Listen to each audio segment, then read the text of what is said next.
Hi, welcome back to Sweet to the Soul. It's Demi. Hopefully you know that by now. I'm the crowned one, and that is who I be. And today I want to talk about tact because it's needed. Two things I'm going to deal with in this video. I'm not going to do my 3-step plan like I usually do because I don't have 3 steps. There's only 2, and there's 2 things we need to consider. Do I need to say it? And if I do, how do I say it? By way of introduction, I came up with an acronym for TACT. I know the dictionary definition, I just don't have it here. If you want to pause and get a dictionary, please feel free to do so. But what I came up with is think and consider thoroughly, and I'll explain that properly later. Now, why I even wanted to talk about this topic is because I've been a recipient, that's the word, of tactless comments for many years, and they've had varying effects on me. And I know it's not just me because I've spoken to other people as well, and it's just something that happens on a regular basis, and I think that it needs to be fully addressed and discussed in as many ways as possible so that hopefully there can be a change. As you know, I said in my introduction video, I think I did, yeah I did, I'm a Nigerian. I'm proudly Nigerian. I love my culture, I love my people, and however I grew up in the UK, and I'm very proudly British as well. So coming from 2 different cultures, I have been able to see a clear distinction on how people relate, how people talk, how people act towards other people. And I realized that the UK is a very politically correct, polite, don't ruffle too many feathers type of nation and people. And Nigerians and possibly other Africans, I think other Africans in general, are a bit more on the frank, straight to the point side. These are gross generalizations, but for the most part, we have the Africans over here who just say it as it is, and we have the British people who are more like, sorry, excuse me, please, pardon, thank you very much. There's a bit of a, dichotomy between the 2. If you find yourself as an African person, I'm probably going to be mainly talking to you. In the UK, there are some things that you're just gonna have to operate in. I've heard some people say that's just how I speak, that's just how I am. That's fine somewhere else, do you understand? And go somewhere and enforce things that apply in another place on that place. A good example, I was speaking to my mom a long time ago, and someone was at work, and they were Nigerian, and they were speaking quote unquote anyhow. They would say anything, talk anyhow to people, whatever came to their head they would say it, and they got fired. They lost their job because it just wasn't, it was countercultural. It's, even if you don't want to say, well, Dami's all about loving people, loving others, even if you don't want to love others, just so that you don't lose your job, you're going to need to learn a little bit of tact. God bless you. So the first thing I want to talk about, I'm going to try very hard to not get angry in this video because it's a tense topic for me, but I'm going to try and remain as cool-headed and calm as I can. As I've started, may I finish, Lord, amen. So the first thing, like I said, is do I need to say it? As a child, I was taught, and I know many of us were taught, that if you don't have anything nice to say, don't say anything at all. And it seems that as we're growing older, we're departing from the basic foundational things of life. I see somebody, and let's say I've not seen this person in 6 years. I see this person, they used to look a particular way, and then I see them 6 years later and their appearance has changed. Let's say, for example, their size. And I exclaim, oh my God, you're so fat. Look at your face. Look at your... Are you serious? Are we joking? It is not okay. That's not okay. So you need to think before you speak. You need to ask yourself, do I need to say this comment that I'm about to say? I'm under no illusions that we have eyes. We see people. You can analyze a human being in 4 seconds based on what they're wearing, based on how they look, based on whatever, the shoes they have, the hairstyle, and that's normal. However, just because it's going through your mind does not give you the authority or the I don't even know the word to speak on that.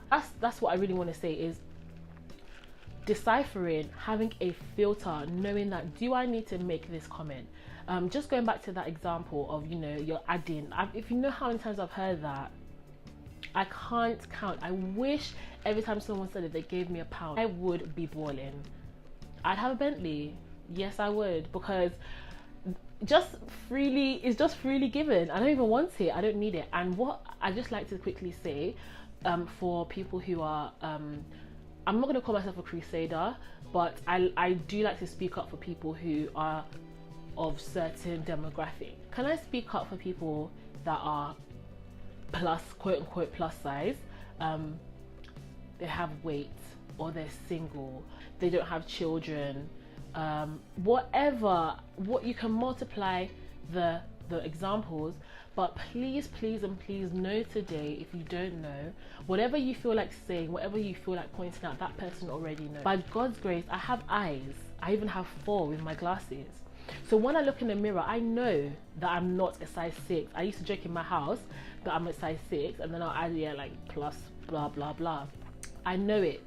My family know it. My friends know it. Strangers know it.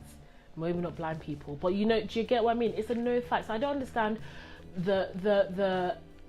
what is hoped to be achieved from making these comments. You should ask yourself, if I say this is this person, let's say the single thing, when are you gonna marry? We want to dance, we want to celebrate. Okay, so do I. So does that, your comment, is that to make me feel good? Is that to make me run and go and grab a man? Is that to make me pray more? Like, what is your angle? You need to decide what the reason why you're saying things, and if it makes no sense, like, just don't say it. Okay, cool. So that's the first thing. Like I said, so I'm sorry, this video is not going to have as much structure as the other ones, because it's just inside my heart. Do you understand? It's just burning me in some type of way. So if it's scattered, I'm so sorry. You can just try and follow. If you can't, sorry. Another thing I want to say about it is how we say things. So you've thought to yourself, you have a filter and you think, okay, do I really need to make this comment? Do I really need to? And then you decide in your heart of hearts, like, yes I do. Yes, I want to make this comment. You probably don't need to be honest, but you will. So if you're going to do it, there's a way that you can communicate a message that does not cause offense or pain to somebody else. Now, I do not advocate being sensitive. I'm going to talk about in another video, offense. Okay, I was Mrs. Offendable. I was hi, my name's Demi, and I get offended very easily. That was me, and God had to really teach me to man up in not so many words. But that's not what I'm talking about. I'm talking about genuinely comments that cut deep. So let's say it's an area, somebody is trusting God to have a baby and a few years have passed, and you think in your heart of hearts that reminding them, asking them, suggesting, oh, we want to do name, we want to do dedication, do you not think that's a prayer point for that person? Are you genuinely, like, on a thinking level? Because if you are, you would understand that that's a very sensitive thing. That's another thing I wanted to talk about. There are sensitive topics that you and your mouth should not even enter, regardless. There's some things that you just don't deal with. You can pray about it, you can think about it, you can meditate on it, you can write it in your journal, your diary for the day. But to open your mouth and come at that person with some particular things, which I'm going to mention, it's a no-no. Things like age.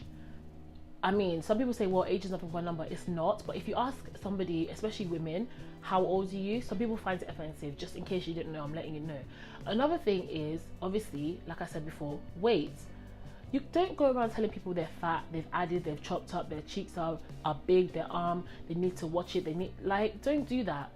Because, for instance, you don't know if that person has a medical condition.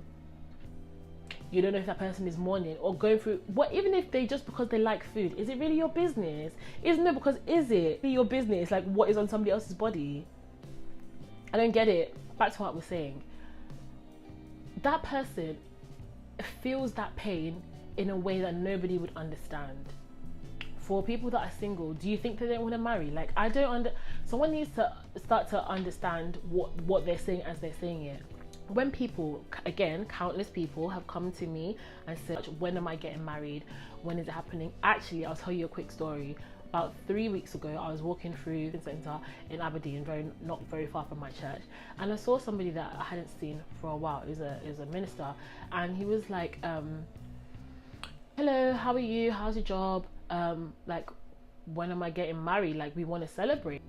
And I was dazed, brethren. I was dazed. I didn't have anything to say. Like, what does that mean? Who comes at you like that? I haven't seen you in ages. And is that how you just ask somebody when we want to celebrate? I said, so do I, sir. Me too. I actually want to, more than you want me to. Sometimes even just how you say things with such levity, brevity, just throwing comments left, right and center. No, brethren, let's not do that, because it's not helpful. Thanks. I remember another comment that somebody made about like me getting married and stuff like that, and at that time I was in a sweet place with Jesus. I said, Lord, when it happens, it happens. I was so unstressed, so unbothered. And do you know what happened with that comment? After that comment, I went home and I cried, because it just brought everything back. And I was just like, you just destabilized me. I was okay. I was in my Bible. I was walking with Jesus. I was happy in God's will. I was taking each day at a time. I was happy with his timing. And your comment has just knocked me back down. So you need to think about that. I know I mentioned it last week, that things have far-reaching effects. The next time you want to comment on some whatever, think about it. Do I need to say it? And if I say it, how do I say it? Am I saying it with concern? Am I saying it with humor? Am I saying it as if this person can just magic it up? Like, let's think. And lastly, because like I said, this video is so rambly and all over the place, tone is very important. It's not, there's a saying, it's not what you say, but it's how you say it. If you say you want to go and talk to somebody about their weight or whatever topic, whatever quote sore topic, and you do it in front of 15 people, are you joking? And not even just in front of 15 people, but you're literally shouting, you're projecting, you're using your outside voice. Is that okay? So on top of the comment, which is already embarrassing, which is already invasive, you're then publicizing it to a whole bunch of people. Don't do that. Anyway, I'm gonna round up. That's really what I wanted to say. Please, it's more of a plea than anything. Just think. Think about your comments. Think about your statements. Think about how you say it, even your mannerisms towards people. Let's just be considerate. So be kind. This whole thing of I speak my mind, yeah, I keep it 100. No, don't keep it 100. Keep it like 75. I'm joking. I'm gonna stop. Thank you for watching. I'm sorry that it's more of a rant than anything, but if you've got something tangible, that's cool. And if you didn't, well, please pray about it. Pray to Jesus. He'll give you some tact. All right, bye.